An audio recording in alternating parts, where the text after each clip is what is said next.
Es pievērsīšos demogrāfijas jautājumu sadaļai ministru prezidenta ziņojumā. Man neizpratni izraisīja pirms 5 dienām premjeras rakstītais sociālā tīkla X kontā, citēju, dzimstības rādītāji nav nemaz tik zemi, kā visur tiek skandināts, salīdzinot ar Eiropas vidējo līmeni. Ja būtu Ciliņas kungs šajā zālē, tad es viņai teiktu, ka Latvijas ģimenēm nevajag salīdzinājums ar citām valstīm. Mums pietiek izanalizēt pašiem savus datus, un tie ir dramatiski.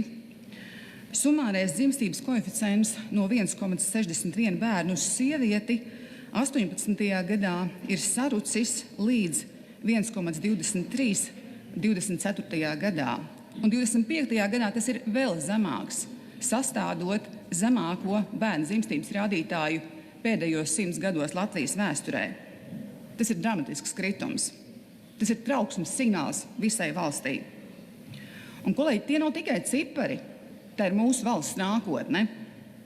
Jo, ja nekas nemainīsies, tad pēc Eurostat prognozēm Latvijā 2040. gadā būs 1,5 miljonus iedzīvotāju, bet pēc 35 gadiem Latvijā iedzīvotāju skaits būs mazāks nekā Igaunijā. Mēs katru gadu zaudējam 18,000 cilvēkus. Tā ir vesela pilsēta, kas katru gadu pazūd no Latvijas kartes. Katru gadu. Tāda kā Kuldīga, tāda kā Olaine.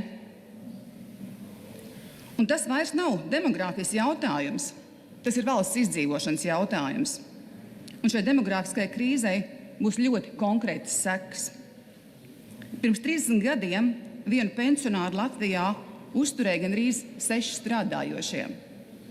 2040. gadā tie būs tikai 2,2 strādājošie uz vienu pensionāru. Un tad rodas ļoti vienkārši jautājumi. Kas strādās? Kas pelnīs nodokļus? Kas maksās pensijas? Kas vispār uzturēs šo valsti? Tādēļ šādi izteicieni par to, ka dzimstības rādītāji nav nemaz tik zemi, ir bezatbildīgi. Latvijas ģimenēm ir vajadzīga pārliecība, ka valstī rūp viņu nākotne. Un šādi izteicieni rada pamatotas bažas. Vai tas tiešām tā ir? Paldies!